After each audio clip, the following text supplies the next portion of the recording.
उद्योग की बात रूंगटा जी के साथ। न्यूज़ फर्स्ट चैनल पर आप सभी को नमस्कार। जून का महीना ख़त्म होते आ रहा है। बारिश सिर्फ पिछले वर्ष की तुलना में 26% ही हुई है। अल नीनो का प्रभाव पूरी तरह से आया हुआ है और इस बार लगता है कि विदर्भ में जो बरसात होगी कुछ नॉर्मल से कम होगी, लेकिन गर्मी की जो प्रवृत्ति ज़्यादा बढ़ेगी और साथ साथ में गर्मी के थपेड़े बहुत ज़्यादा होंगे। जो अभी तक किसानों को पेड़ नहीं करना था, अभी तक नहीं कर पाए हैं। सरकार ने भी उनको चिताया है कि अभी पेड़ ना करें, बरसात का सही तौर पर इंतजार करें। उसको देखते हुए लगता है कि जो कृषि में है वहाँ पर जो संभावनाएं हमें बनी हुई थी इस बार काफ़ी कम दिख रही है। इकोनॉमिक टाइम्स में विश्लेषण में भी आया था कि इस बार भारत को $1 ट्रिलियन का अल नीनो इफेक्ट से नुकसान होने वाला है।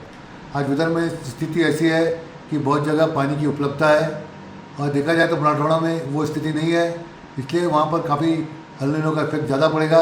विदर्भ में जो अभी तक प्रिडिक्शन हुआ है उसमें जो प्रभाव पड़ेगा, लेकिन तीव्रता जो है उष्णता की ज़्यादा रहेगी, गर्मी की प्रचंडता ज़्यादा रहेगी और जो है मानसून की जो बरसात है वो बीच बीच में बहुत देरी से आती हुई दिखेगी। और इस तरह से हमारे किसानों को इसमें नुकसान होगा ज़रूर, लेकिन जितना नुकसान हम आंक रहे हैं उतना नहीं हो पाएगा और उसमें कुछ समाधान भी रहेगा और विदर्भ के भरोसे महाराष्ट्र भी टिका रहेगा। आज हम देखते हैं नागपुर के डेवलपमेंट के बारे में। नागपुर का डेवलपमेंट चारों तरफ से बहुत अच्छा हो रहा है। आज नागपुर के लिए बहुत महत्वपूर्ण हर कैबिनेट में कुछ ना कुछ डिसीजन लिए जा रहे हैं और उसके कारण नागपुर की जो प्रगति है वो कहीं आगे जाके 2-3 साल में पुणे से ज़्यादा दिखेगी और मुंबई के बाद एक परम स्थान पर नागपुर ही रहेगा। नागपुर में लॉजिस्टिक इंफ्रास्ट्रक्चर के बारे में बहुत आगे काम हो रहा है और नागपुर को चारों तरफ से जोड़ने का भी काम हो गया है। शक्तिपीठ का भी रास्ता बनाने का सरकार ने मन ले लिया है, लेकिन कुछ ऐसे भी फीलिंग आ रही है कि नागपुर में जो 22 प्रोजेक्ट आ रहे हैं उसमें से 4 प्रोजेक्ट के अभी तक आगे आ रहे हैं, बाकी में कुछ उनको असुविधाएँ हो रही है। सरकार ने चाहिए कि समय पर वो प्रोजेक्ट आएँ, उसके लिए किस तरह से उनको जो असुविधाएँ हो रही है, जो उनको दिक्कतें हो रही है, उसके लिए हाई लेवल कमेटी नागपुर में बैठानी चाहिए। एक उच्च स्तरीय पे कमेटी बैठती है तो वहाँ पे तत्काल उसका निवारण हो सकता है। आज क्या होता है कि यहाँ के लोग आते हैं, नागपुर में चर्चा करते हैं, कलेक्टर डिविजनल कमीशन में चर्चाएँ होती हैं और बॉम्बे में जो वरिष्ठतम अधिकारी बैठते हैं वहाँ तक फाइलों में काफ़ी समय लग जाता है। जिस तरह से हम बात करें यहाँ पर भद्रावती की, अगर वहाँ पर देखा जाए तो कोल कश्मीर का प्रोजेक्ट काफ़ी समय से डिक्लेयर हुआ है। 15 साल पहले वो प्रोजेक्ट लाया गया था, फिर बाद में नई कंपनी आके फिर से 3 साल के पहले से वहाँ पर अपना सब कुछ सरकार को जो भी सुविधाएँ हैं उसके लिए दिया है। सरकार ने भी सुविधाएँ दी है, लेकिन जो इंफ्रास्ट्रक्चर क्रिटिकल इंफ्रास्ट्रक्चर होना चाहिए वो अभी तक डेवलप नहीं हो पाया है। आज आरओबी किस तरह से वहाँ पर डेवलप हो वो भी अभी तक नहीं हो पाया है।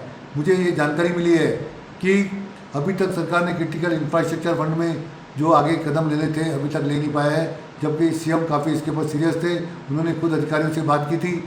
हमारे सामने ये चुनौतियाँ हैं कि जो बड़े बड़े प्रोजेक्ट आ रहे हैं तो उसके अंतर्गत सरकार के पास जो अपनी सुविधाएं हैं उसको सभी को लेकर, उन अधिकारियों को लेकर समय पर काम होना चाहिए।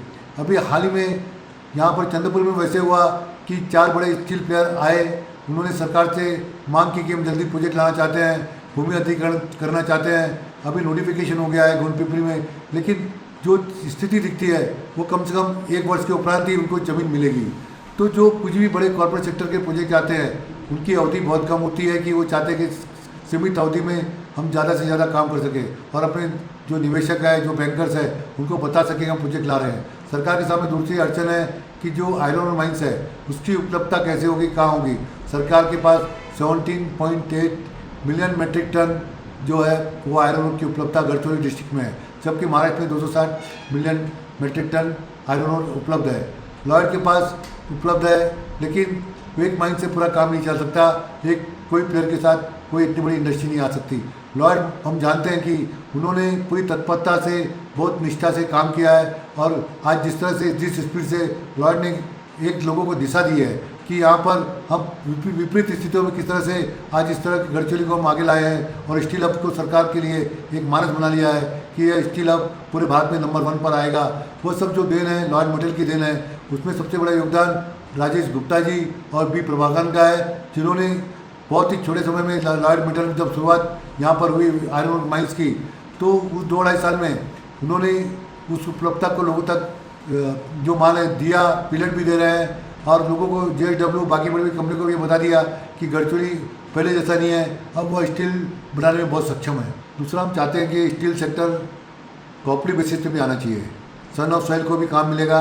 उसके अंतर्गत जिस तरह से पश्चिम महाराष्ट्र में कृषि आधारित बहुत सारी कोऑपरेटिव सेक्टर्स आए, वहाँ का अगर उनको प्रॉब्लम भी आई है तो वहाँ की सरकार और केंद्र सरकार ने उनको भरपूर सहयोग दिया है और वहाँ के हर एक नागरिक को कोऑपरेटिव सेक्टर का काम मिला है। वहाँ पे कृषि भी आगे आई है। उसी तरह से आदिवासी क्षेत्र में अगर यह कोऑपरेटिव सेक्टर पे वहाँ पे स्टील मिल या सीमेंट मिल लगती है तो वहाँ के लोगों को वहाँ के उचित समाधान भी मिलेगा और वहाँ के लोग भी रईस होंगे। जो आदिवासी का तबका कई वर्षों से लगा हुआ है, आज हमारे देश में खुद प्रधानमंत्री जी जो देख रहे हैं कि सपना की हमारी राष्ट्रपति जो स्वयं आदिवासी है, वो चाहते हैं कि आदिवासी का डेवलपमेंट हो। आदिवासी का डेवलपमेंट तभी वहाँ पर हो सकता है जब कोऑपरेटिव सेक्टर में स्टील मिल और वहाँ पर सीमेंट मिल आती है। तो गडचिरोली चंद्रपुर में आदिवासी के तौर पर यहाँ दोनों जिलों में काफ़ी अच्छी तरह स्टील मिलें लग सकती है। इसके लिए सरकार ने प्रयास करना चाहिए और 1000 करोड़ तक कम से कम जो प्रोजेक्ट आ सकते हैं उस पर तत्परता से सहयोग देना चाहिए। अभी देवेंद्र जी के पास ही फाइनेंस है, चीफ मिनिस्टर है। हमें उम्मीद है कम से कम 2027 तक 20 कोऑपरेटिव सेक्टर में स्टील मिल गडचिरोली चंद्रपुर में आए, जिससे यहाँ पर विकास हो सके। खेती में चामुर्ची वहाँ पर पेपर मिल है और वहाँ की पैदावार भी जो है, जो देखा जाए तो राइस है, व्हीट है और वहाँ पे मिनरल जो अवेलेबल है लाइमस्टोन और डोलोमाइट्स है। वर्षा में जिसे देसाईगंज भी नाम जाना जाता है, वहाँ पर पेपर पल्प का प्लांट है, वहाँ पे लाइमस्टोन के डिपोजिट्स हैं और वहाँ पे जो है मेन जो एग्रीकल्चर है वहाँ पर राइस है। उसके साथ आर्मोरी है, वहाँ पर रेशम के साथ काफ़ी काम होता है और वहाँ पे जो माइनर मिनरल की उपलब्धता है। उसी तरह से कुरखेड़ा में फॉरेस्ट बेस्ड इंडस्ट्रीज है और वहाँ पर भी जो भी अवेलेबल है वहाँ पर लाइम स्टोन और थोड़े थोड़े से पत्थर है और मुरुम है। कोरची में बाम्बू से ज़्यादा संबंधित है और वहाँ पर अवेलेबिलिटी है आयरन ओर की, तो इसलिए कोरची भी एक महत्वपूर्ण स्थान है बाम्बू के लिए। वहाँ पर आप जा सकते हैं तो एक बहुत महत्वपूर्ण स्थान का आपको फ़ायदा हो सकता है। धानोरा में फॉरेस्ट बेस्ड इंडस्ट्रीज है, वहीं राइस का भी है, साथ में फिशरीज के लिए भी धानोरा काफ़ी अच्छा है। तो उसके लिए धानोरा में भी एक अच्छा जो पहले वो मेन नेक्सट इफेक्टेड था, इसलिए वहाँ पर लोगों का ध्यान कम गया था। यहाँ पे भी आयरन इंडस्ट्रीज के बहुत बड़े स्कोप है। उसके बाद एटापल्ली तो हम जानते हैं सुजागढ़ के नाम से काफ़ी फेमस है। यहाँ पे फसल भी जो है राइस की है, लेकिन एटापल्ली में आज बहुत बड़े पैमाने पर लॉयड मेटल काम कर रहा है और वहीं पर सुजागढ़ माइंस है और सबसे रिच एरिया आज जो सबसे अच्छी अवेलेबिलिटी का जो आयरन ओर है वह एटापल्ली में है। अहरी भी देखा जाए तो कृषि और वन उद्योग के लिए काफ़ी उपयोगी है। यहाँ भी उपलब्धता है आयरन ओर की और ये भी स्टील प्लांट के लिए बहुत अच्छी जगह। यहाँ भी जमीनों के दाम इतने बढ़ गए हैं, लोग अहरी में आने के तैयार है। अहरी के भी महाराज जो है काफ़ी प्रसिद्ध रहे हैं, पात्राम परिवार के नाम से जगह जानी जाती है। उनका प्रमुख स्थान हर एक स्टील प्लांट में रहा है और आत्राम फैमिली इस डेवलपमेंट में काफ़ी आगे रही है। तो इस तरह अगर देखा जाए तो गडचिरोली में उनका वर्चस्व काफ़ी रहा है। भामरागढ़ भी बात करें तो वन आधारित उद्योग के लिए ज़्यादा वहाँ पर संभावना है और ये भी नेक्सलाइट इफेक्टेड रहा हुआ है। यहाँ भी आयरन की अवेलेबिलिटी बहुत है, अभी ये भी बहुत ज़्यादा आइडेंटिफाई हुआ है और वन उद्योग साथ साथ में ये स्टील इंडस्ट्रीज के लिए बहुत प्रमुख स्थान है। चिरूजा भी एग्रीकल्चर बेस रिवर बेस पे ज़्यादा रहा है और यहाँ पर कॉटन का भी काफ़ी अच्छा है और चिरूचा में सबसे बड़ा नदी का बेस है, तो ये एक महत्वपूर्ण स्थान है। तो एग्रीकल्चर की यहाँ पे बहुत संभावनाएं हैं। तो चिरूचा भी अगर देखा जाए तो एक महत्वपूर्ण स्थल है जहाँ पे काफ़ी व्यापार की संभावनाएं बनी हुई। मूलचेरा वहाँ पर बाम्बू और एग्रीकल्चर की बहुत ही ज़्यादा संभावना है। यहाँ पर भी जो है बाम्बू इंडस्ट्री से काफ़ी संभावनाएं बढ़ जाती है। तो इस तरह से पूरा गडचिरोली देखा जाए तो जंगल में आधारित है, कृषि भी वहाँ पर काफ़ी हो रही है। गडचिरोली में सबसे ज़्यादा अगर खेती होती है तो एक तो बाम्बू की होती है, दूसरा जो चावल की है और ज़्यादातर ज़मीनें आदिवासी की है। वहाँ पर चावल की प्रक्रिया वहाँ का लोगों का बहुत लगाव है।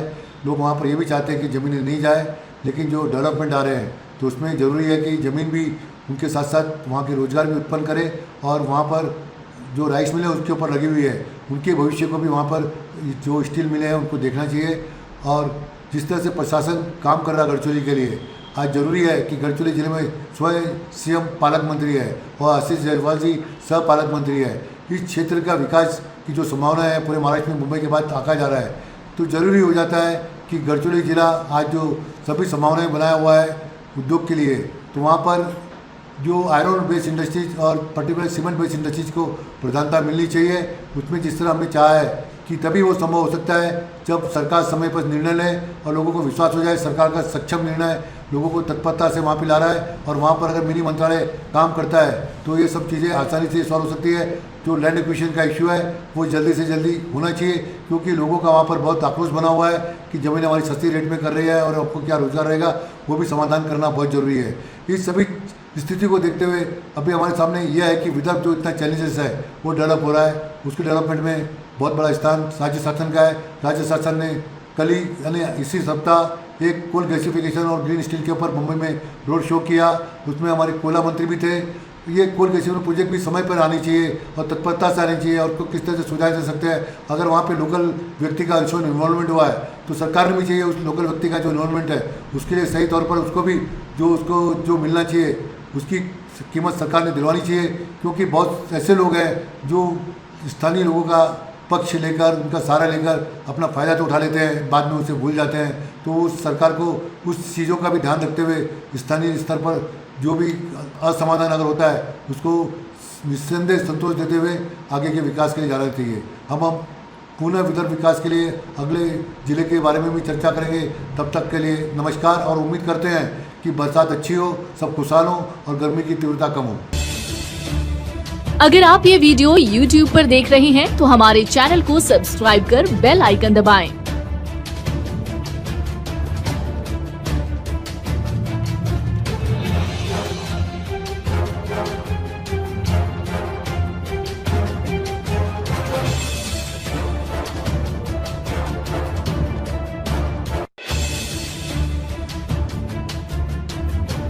और Facebook पर देख रहे हैं तो हमारे पेज को लाइक करें